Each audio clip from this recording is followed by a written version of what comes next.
Social movements are shaping politics across the globe, pressuring politicians, governments, and corporations to change their policies and practices through a wide range of strategies.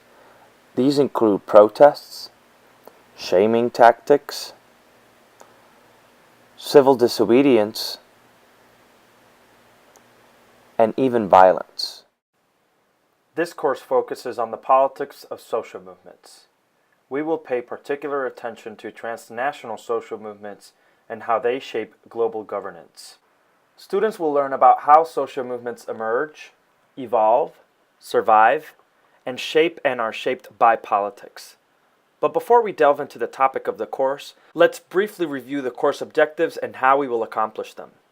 The objectives of this course are to acquaint students with social movement theories, research methods and practices, to develop students' critical thinking and analysis skills, and to train students to conduct social movement research.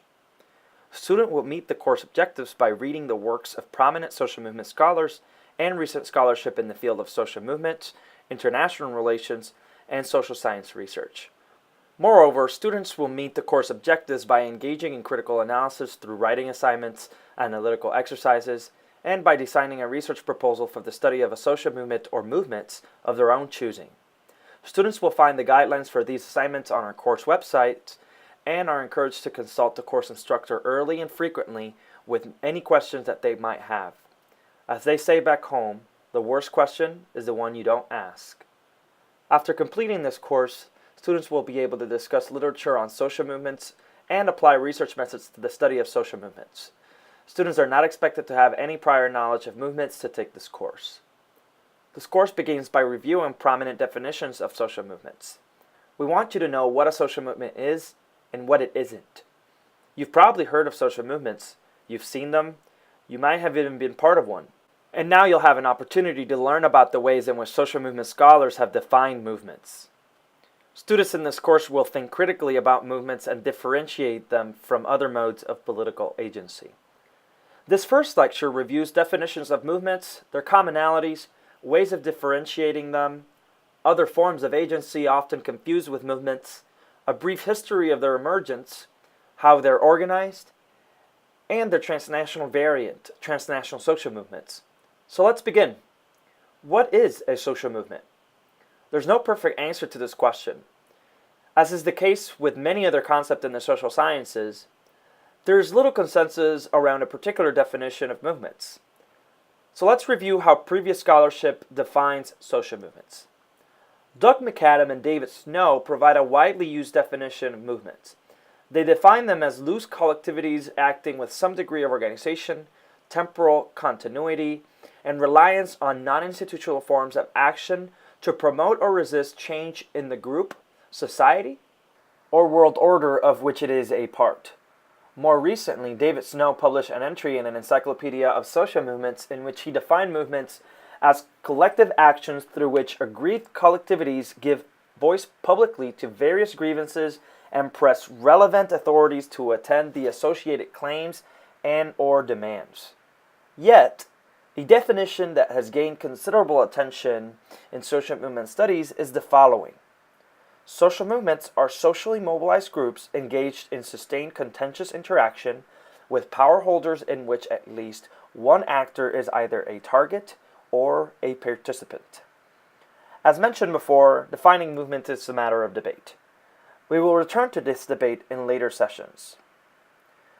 Yet, David Snow has identified a series of characteristics that most definitions of social movements have in common. First, movements are change-oriented. They either seek or oppose change. Second, movements are challengers or defenders of institutional structures or systems of authority. Third, movements are collective rather than individual efforts. Fourth, movements operate outside of existing institutional arrangements and have a degree of autonomy from the nation-state. Some movements, however, work within institutional channels while also engaging in extra-institutional forms of action. Fifth, movements operate with some degree of organization, ranging from a single movement organization to networks or coalitions. Despite these commonalities, not all movements are alike. Movements vary across various traits. We will name 3 characteristics that we can use to distinguish among movements, but bear in mind that comparing social movements is a much more complex endeavor, one that you'll engage in throughout this course. First, movements vary in terms of the degree of change that they seek. For example, movements may seek modest political reforms, such as environmental or labor policy change, or they may have more transformative ambitions, such as bringing about revolutions and widespread changes in cultural norms and practices. A second way of differentiating movements is by the drivers of political solidarity among their members. Political scientists and sociologists have distinguished between movements that are based on shared material interest, such as labor movements with shared working class interest, and movements based on post-materialist interests, which are movements that are guided by values, such as movements for ecological conservation. These categories of materialist versus post-materialist interest are often debated, and this distinction problematized, since an argument can be made that almost any policy issue has material implications. A third way in which movements vary is the degree to which they are diverse and include marginalized groups in their membership and leadership. The question of whether diversity and inclusion make movements more politically influential is both a long-standing and timely debate, with some arguing that diversity strengthens movement, while others argue that diversity makes movements less efficient. Scholarship in support of the claim that diversity and inclusion strengthens movements posits that diversity enables innovation, increases a movement's legitimacy, allows movements to counteract repression, and enhances their political influence. Movements are often confused with other forms of political agency. Let's take a moment to differentiate them from other types of political agency. For example, a hashtag. A hashtag can serve as a medium for communicating among movement participants, as a way of organizing movements, but are not social movements by themselves. Similarly, online petitions such as those created in platforms like Change.org or the White House's platform We the People are mechanisms by which movements exert pressure on their targets, but are not social movements per se. Demonstrations such as marches, picket lines, or strikes are tactics that movements may use to exert influence and achieve their social change goals. Collectives organized by the state, such as agencies, government militias, or armies, are usually not considered to be movements, as they do not have autonomy from the state. Lobbying is a tactic that movements and advocacy groups may use to exert influence, but it is not intrinsically considered to be a movement. Finally, when you talk about social movements, some people assume that you're talking about an exodus or the phenomenon of migration. While there are many movements organized by migrants, the phenomenon of migration itself is not a social movement. So now that we've clarified what a social movement is and what it is not, let's review their history. When did movements emerge in history? Charles Tilly, a pioneer of the Western canon of social movement theory, argued that national social movements began to take shape in Western countries during the late 18th century. By the 19th century, Tilly argued that movements had acquired widespread recognition in Western Europe and North America. By the mid-19th century, movements had consolidated into more durable forms of collective action and continued to grow slowly and incrementally thereafter until spreading widely through the Western world. The Seven Years' War, which took place in the mid-18th century between France and Great Britain, opened opportunities for disenfranchised groups to engage in contentious gatherings. Prior to the 18th century, Tilly argued authorities had repressed rebellions and popular expressions of dissent. Social movement scholars refer to the Sons of Liberty as one of the first social movement organizations in North America. This organization resisted British taxation of the American colonies and ignited the emergence of multiple resistance groups that later became part of the American Revolution. In fact, Charles Tilly finds that groups like the Sons of Liberty, in which elites and popular forces coordinated joint action, were an important step toward the creation of the social movement as a distinct form of public politics. Social movement organizations play a central role for social movements. Some are more formal, like Greenpeace, and others are more informal, like the Sons of Liberty. Research mobilization scholars Bob Edward and John McCarthy argued that most collective action since the late 20th century has taken place under the auspices and leadership of movement organizations. The number of movement organizations has gone up dramatically, but many failed to survive over time. More recently, scholars have begun to pay attention to the actions of social movements in the international political arena. While social movement scholars argue that transnational social movements are rare occurrences, others, like Jackie Smith, have identified that the dramatic growth in transnational social movement organizations. Let's take a moment to define transnational social movements. Sidney Tarrow defines transnational social movements as socially mobilized groups with constituents in at least two states, engage in sustained contentious interaction with power holders in at least one state other than their own, or against an international institution or a multinational economic actor. Cogram, Riker, and Sicking provide a different definition for social movements. They define social movements as sets of actors with common purposes and solidarities linked across borders that have a capacity to generate, coordinating, and sustain social mobilization in more than one country to publicly influence social change. It is important to differentiate between these two definitions because scholars have debated whether having common goals should be considered a defining characteristic of social movements.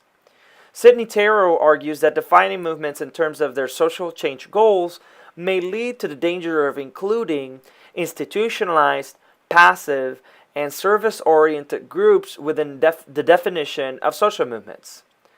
Social movements may share goals with many other forms of political agency, but social movement scholars have stressed that movements operate independently from governments. Another reason for avoiding the assumption that movement groups have common social change goals is that the process of adopting goals is an internally contentious process for movements. Having common goals is particularly challenging for movements given the diversity of participants and values that shape how each group perceives their goals. Different groups within movements struggle to shape a movement's agenda. The adoption of goals within a movement is the product of power struggles between its adherents and their groups. Laurel Weldon defines a movement in such a way that allows for groups with disparate goals to constitute a movement. Dissent, then, rather than being the element that demarcates the difference between one movement and another, may just be an internal dynamic of a movement. While some consider diversity to be a hindrance for cooperation in movements, there's a growing body of literature that finds that diversity may strengthen movements. However, movements must find ways of coping with diversity and their internal differences. Now that we've introduced the notion of transnational social movements, let's review other forms of transnational political agency. Transnational social movements may draw many participants from all over the world. One way in which transnational social movements face the difficulty of organizing across national borders and social group differences is by creating transnational social movement organizations. International non-governmental organizations are organizations that operate independently of governments, are composed of members from 2 or more countries and are organized to advance their members' international goals and provide services to citizens of other states through routine transactions with states, private actors, and international institutions. The difference between an international organization from a transnational social movement is that although both may have social change goals, transnational social movements engage in sustained contentious interaction with states, multinational actors, or international institutions, whereas international non-governmental organizations engage in routine transactions with the same kinds of actors and provide services to citizens of other states. Transnational social movement organizations are social change-oriented international organizations that engage in contentious politics.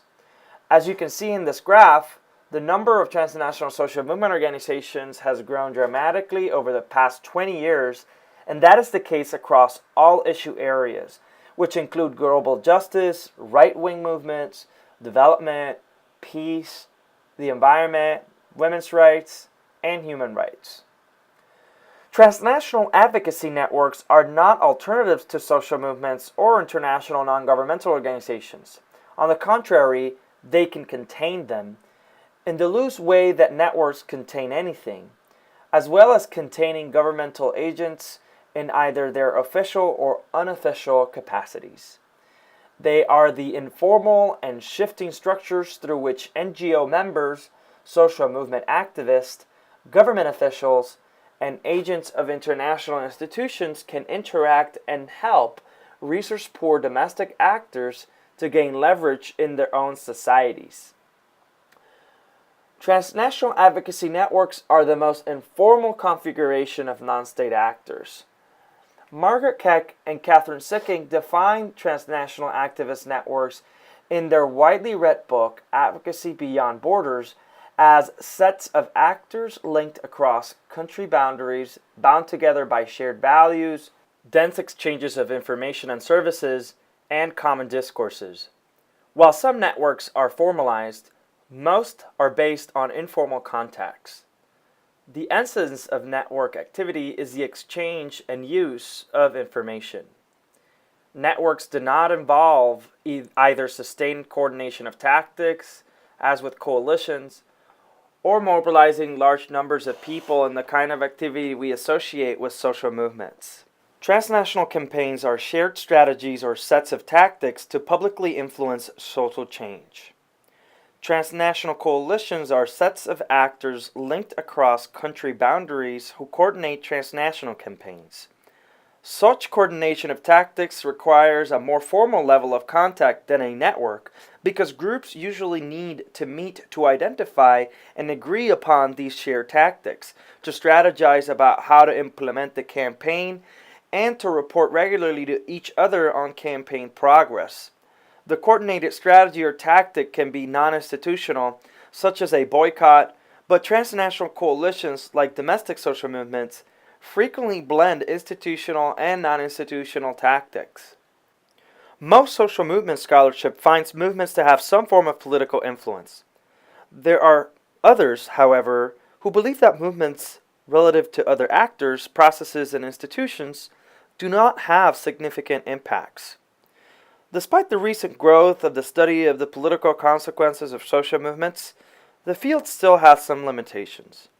Social movement scholarship interested in explaining the political outcomes of movements has been limited to assessing whether the conditions that determine mobilization, such as strategies, organizational forms, and political contexts, also determine the ability to gain and exert political influence. Moreover, the scholarship on influence of political movements has thus far predominantly focused on the domestic nation-state policy outcomes as the measure of political influence of social movements. Social movement scholarship estimates that labor, environmental, and human rights movements are some of the largest and most politically influential social movements. Yet, the strength of their political influence varies over time, ranging from weak forms of influence, such as instigating symbolic gestures from nation-states or multinational corporations, to strong forms of political influence that alter the behavior of a movement's target. This concludes our first lecture. In our next lecture, we will cover research on the political outcomes of social movements and introduce students to theories of social movement research. Thank you for your attention.